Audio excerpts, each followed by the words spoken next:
노만 피셔하우스 건축 모형을 만들어 보겠습니다. 먼저 지형 모형을 만들 거고요. 지형 모형을 만들기 전에 지금 할 거는 건물이 앉혀질 자리가 비어 있게 되는데 그 부분에다가 메스 모형을 먼저 올려놓고 콘타를 만들다 보면 서로 이렇게 위치가 안 맞아서 약간씩 오류가 생길 수 있는데 그런 것들을 조정을 해주기 위해서 먼저 메스 모형을 만들어서 앉혀놓고 그리고 해당하는 내용들을 좀 더 정확하게 하는데 도움이 되지 않을까 이렇게 생각을 해서 메스 모형 만들기를 하겠습니다.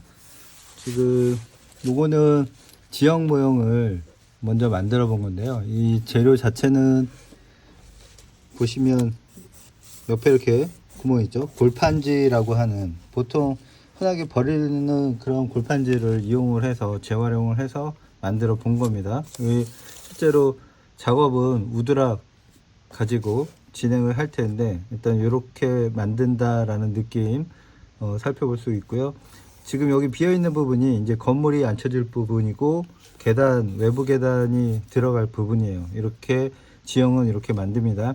그런데 여기가 이렇게 비어 있는데 이것을 각 해당하는 장마다 이렇게 잘라서 해당하는 부분을 이렇게 비어 있게 만들면 어차피 정확하게 맞기는 하겠지만 좀 더 이렇게 정확하게 맞게 하기 위해서 이 부분에 메스 모형을 이렇게 올려서 조금 더 위치를 정확하게 잡고자 하는 그런 의도가 있습니다.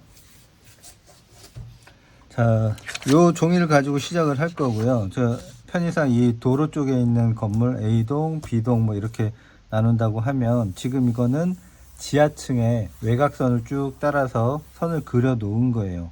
얘를 건물의 높이를 다 만들 필요는 없을 것 같고 한 5m 정도, 4m 정도 이렇게 높이라고 생각을 하고 만들면 지상에 올라가면 이 지하층 외벽선보다 한 50mm 정도씩 다 이렇게 돌출돼서 마감이 뭐가 있는 그런 형태가 되어 있습니다. 그래서 지형 모형, 콘타라고 말하는데 그 지형 모형에 묻히는 부분은 지하 옹벽에 해당되는 거니까 딱 요 지하층 외벽선에 해당되는 것 여기에 기준에서 맞추면 될 것 같고요. 그 다음에 지상에 노출되는 부분에서는 그렇게 뭐 건물 높이까지 만들 필요가 없어서 지금 이거는 해당하는 벽을 A1 1, 2, 3, 4, 5 그다음에 B도 1, 2, 3, 4 이런 식으로 나름대로 번호를 부여를 해서 전개도를 그려놓은 겁니다. 그 기초의 바닥이라고 생각되는 부분서부터 해서 한 4m 정도 높이를 잡았어요. 지하층 실제 높이보다는 살짝 높은 정도로 만들었고요. 요거를 이제 해당하는 재료에다가 부착을 해서 작업을 시작을 할 겁니다.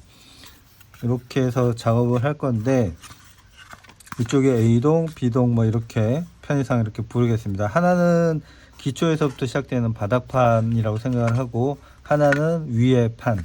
그 위에를 꼭 안 만들어도 상관없지만 이 사각형으로 만들다 보면 얘네들이 좀 찌그러지거나 이럴 수가 있기 때문에 그걸 방지하는 차원에서 실제 1층이나 2층 바닥 그거하고는 상관없이 그냥 메스 모형의 위에 판이라고 생각을 하면 될 것 같습니다. 지금 현재는 사이즈가 같고요.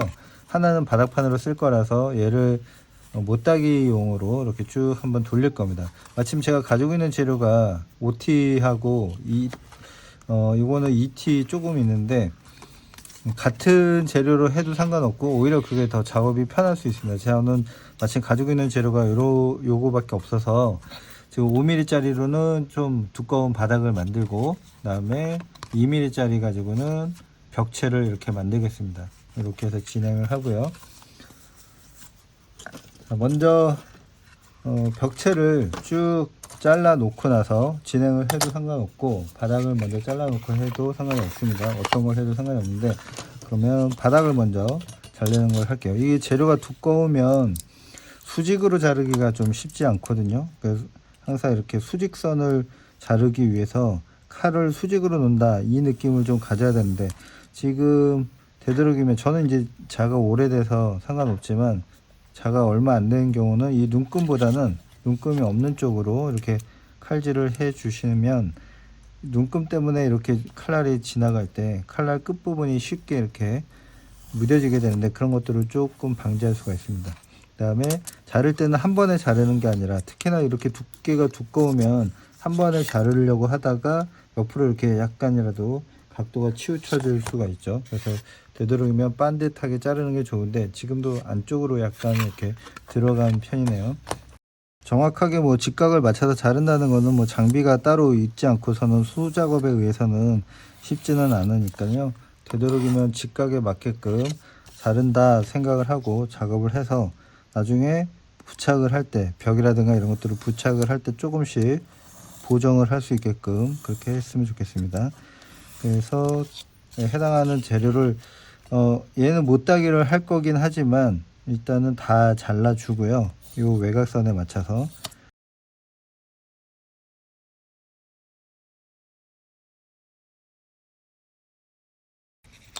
뭐 쑥 지나가도 상관은 없겠지만, 이 연결 부분이 아무래도 취약하다 보니까 부러지지 않도록 좀 주의해서 잘랐습니다. 마찬가지로 위에 판은 나중에 벽체를 요 두께만큼 이렇게 안쪽으로 들어와서 벽이 형성이 되겠지만, 지금 당장 그 두께를 맞추기보다는, 물론 여기서 다 맞춰서 이렇게 잘라도 상관없지만 작업의 속도나 이런 걸 보면 지금 단계에서는 그냥 빠르게 잘라내는 게 편합니다. 그래서 잘라내고, 그다음에 벽 두께는 벽에 사용할 재료를 직접 대어 보면서, 이게 자로 이렇게 작은 부분을 재기가 쉽지 않으니까 직접 재어 가면서 이렇게 하는 것도 또 나름 방법입니다. 그게 싫고 자기는 정확하게 치수를 적용을 해서 작업을 하겠다 하면 미리 제도를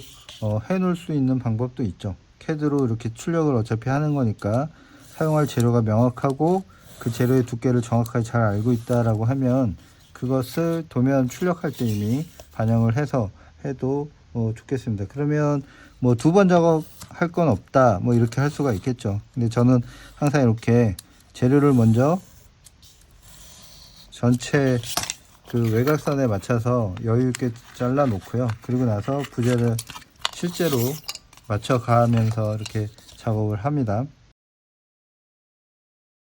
자, 이렇게 해서 바닥판은 두 개가 작성이 됐고요. 나머지는 이제 벽체에 해당되는 재료들을 잘라 놓을 겁니다.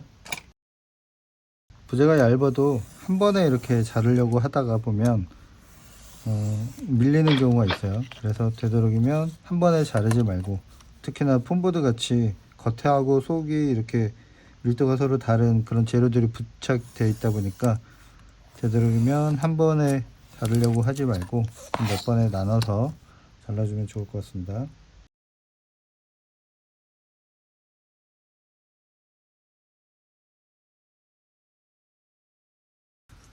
이런 경우 작은 부분에다 이렇게 되면 차가 이렇게 끼울죠. 근데 이렇게 자르는 건 별로 좋지 않으니까 이렇게 넓은 쪽에다가 자르고, 굳이 이렇게 잘라야 되겠다라고 하면 뭔가 같은 두께의 재료를 이렇게 대고 나서 잘라주면 그래도 좀 어느 정도 보정이 되는데, 문제는 여기가 지금 자가 누르고 있는 부분이 적기 때문에 이럴 경우에는 마지막에 칼질을 할 때 흔들리는 수가 있어요. 끝부분을 잘라져 나가다가 재료 자체가 약간 이렇게 흔들려서 끝부분이 직각이 안 되게끔 잘리는 경우가 있으니까 그런 건 좀 주의를 좀 해야 되고요.